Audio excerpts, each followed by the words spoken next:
Hi, everybody. Welcome to the Catholic Martial Arts Podcast. In this episode today, we're going to be talking about confession and how the Buddhists during the 1700s in Japan tried to steal it and make money off of it. Crazy story. So I'm going to read you guys. This comes from a book called The Christian Samurai. It's a historical book, The Trials of Bob Bunko. I was recommended this book by a Jesuit priest who likes to comment on this channel. And, so it's written by a Jesuit. It's really cool. A lot of Jesuits, they tend to have a lot of information about Catholicism in Japan. And I find this very fascinating. So I'm going to read it for you guys. I'm going to read you guys the page. And again, comes from a Christian Samurai. Okay? So, in Deus Destroyed, Fabian Fouchon, a lapsed Catholic who is more familiar with the practice of confession, also condemns it, calling it the work of the devil. And this is to quote him.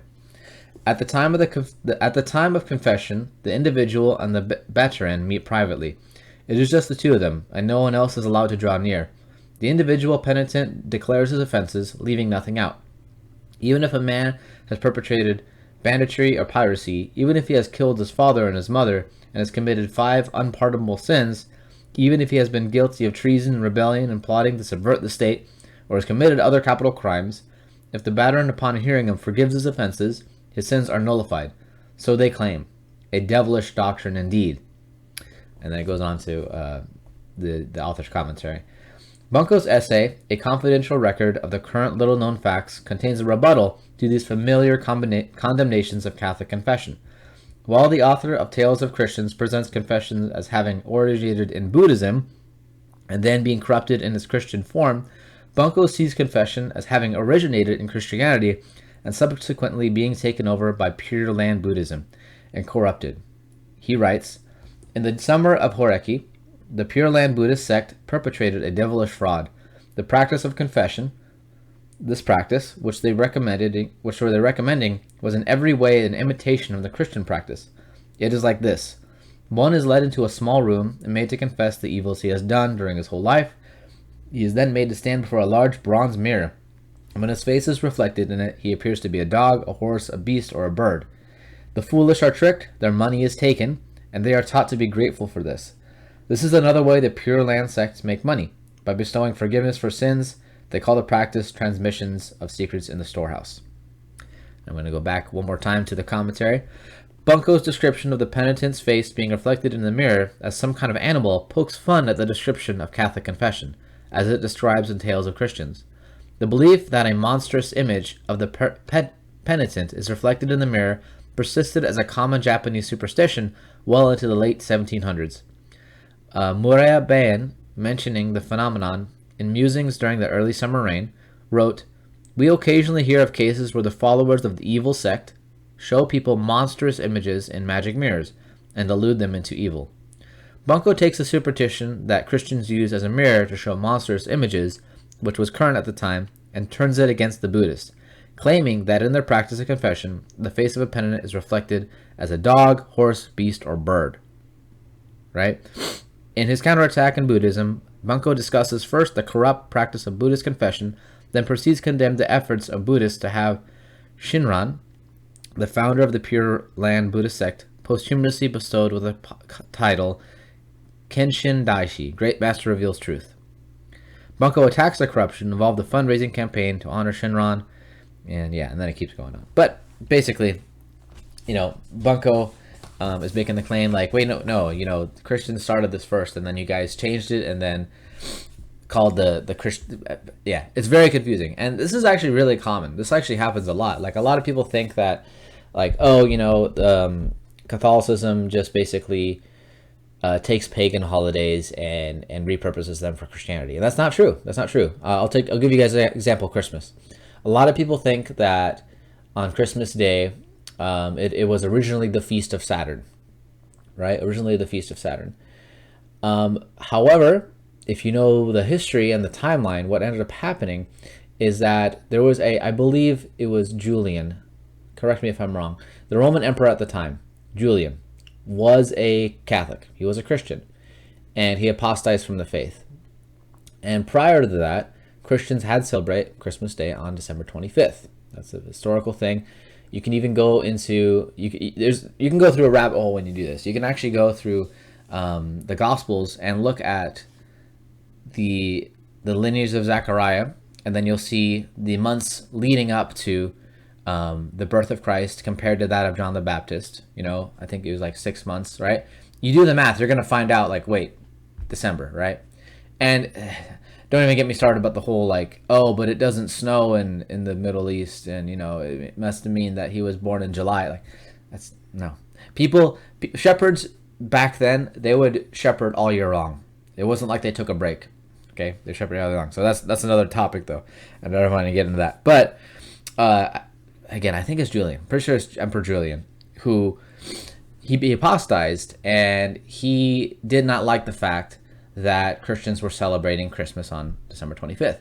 So what he did is he wanted to bring back the pagan rites, the pagan traditions, and he placed them on December 25th to compete with the Christians. It wasn't the other way around. It wasn't that, the Christians picked that day because it was already established. It wasn't established yet. It wasn't established. Christians had it first, and then the pagan guy was like, you know what, I'm going to pick that day that they find so holy, and we're going to make that into our holiday. Okay, and this happens a lot in history. And you know why people want to side with the pagans? Well, because the world doesn't belong to, the world belongs to the evil one. Makes total sense, right?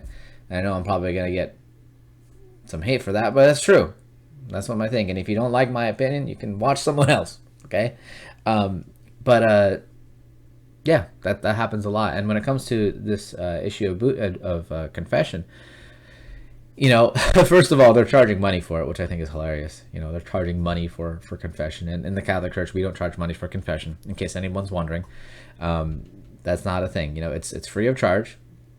The only thing you have to bring with you is an openness to leave it all on the table, right?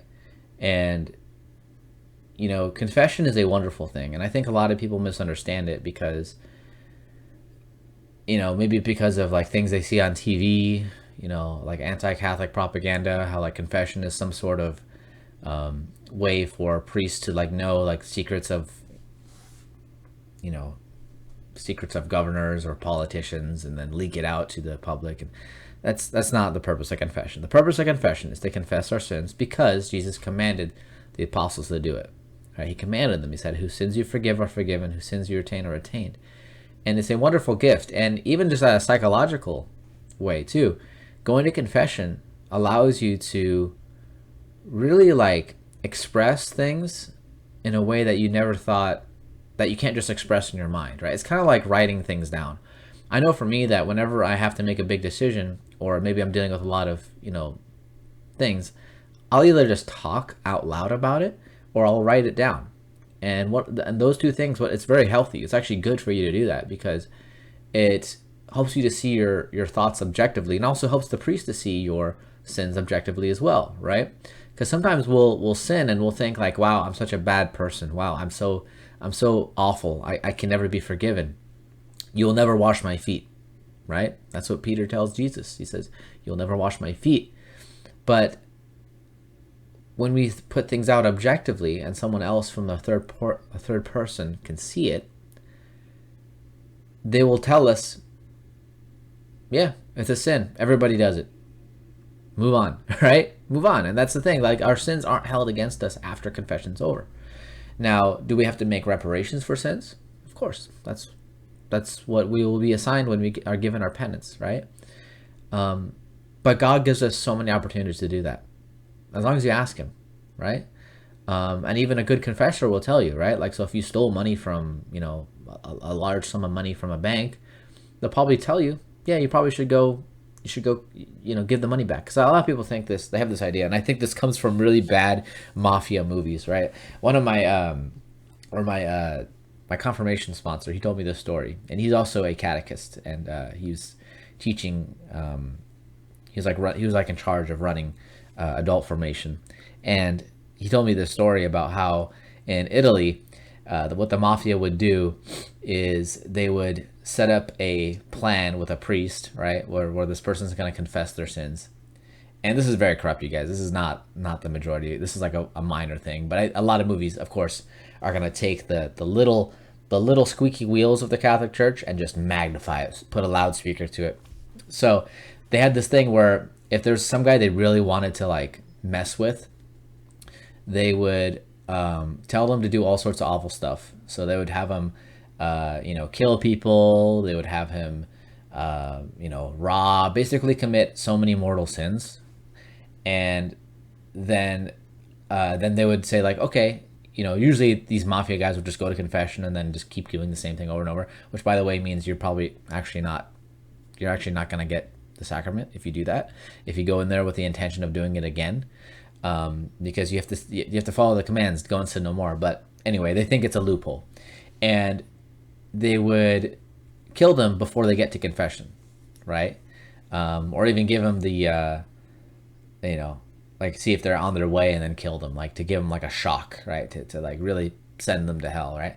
And that's just shown in movies. That's just like an interesting story, but that's not the reality. Like, reality of confession is that the priests, they're not gonna know who you are, right? They're not gonna remember anything, and they're not gonna hold it against you, right? And I think we gotta pray for our priests because the world shows them in such a bad light, especially in Hollywood, especially in media. Like, they'll look at the few priests that are doing things that are awful, and then point to the masses and be like, everybody's like this, right?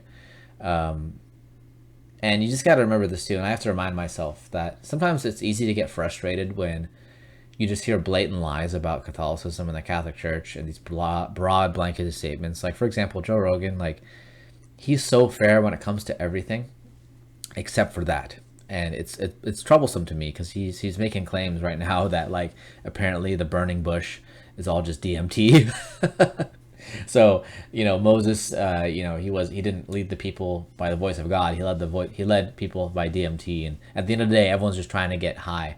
And that's just like, what? But then people believe that, right? They believe it because it's a lot easier to do it's easier for people to do mental gymnastics when it comes to the belief in God. And they don't want anything about Christianity to be true, because if it's true, then you really have to reassess your life and really think. And that's what I did. For a long time I was really kind of in that mindset where, like, well, maybe it's not all true, maybe it's just people making things up, it's a man-made religion. And then I started to dig deeper and ask myself objectively and look at the facts and be like, wait a minute, no, this is all true, but we've been the wool has been covering our eyes. Like the world does not want us to know the truth. Like, the world does not want us to know about Eucharistic miracles. They don't want us to know about Fatima. They don't want us to know about all the incredible things God has done through his saints. The world does not want you to know that, because guess what? The world wants you to go to hell. That's reality. The world wants you to think that this life is all that there is and that there's nothing more, and that your happiness is completely determined by how much pleasure you have. And that's not the truth. And I don't know about you, but I want the truth. I want to know why we exist. I want to know why God created us and what purpose we have, right? And we have the answers.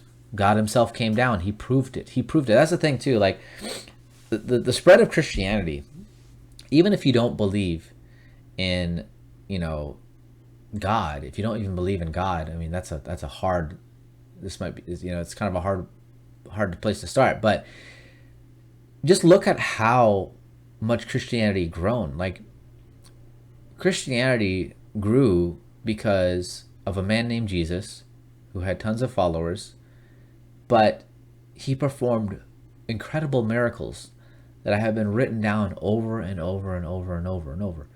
And there's people that believe this faith so much that they went to their death for it. Now, I know some people die for things that are false.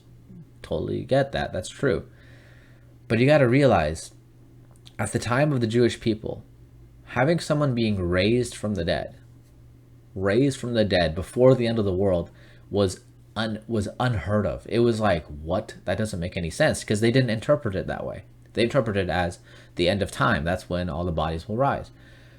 And then Jesus dies, he dies on the cross, and it's a historical record of Jesus dying on the cross, one of the most historical things of all time. In fact, we even change our calendar to put AD, right, after ad Domine, right, or Common Era, CE, Common Era, because that's the era in which everybody recognized the birth of Christ, right? The birth of Christ. He's the most important figure in the world, and he died on the cross. His followers left him, and they basically went about their lives until suddenly he came back. And it is impossible for a person to survive execution. Impossible. So I've heard that theory too, that Jesus somehow survived his execution, cleaned himself up, and was able to walk freely and talk to his apostles. Like, no way, you guys, no way. He did not survive. He definitely died, right? And if something interesting to look at too, in John's gospel, he mentions blood and water flowing out. Okay, blood and water flowing out of the heart of Jesus after. Now, this is a medical condition in which the liquid fills up the lungs. And if John was making stuff up, he probably wouldn't have wrote that, right? He wouldn't have wrote that because it's such a weird detail to put in there, right? And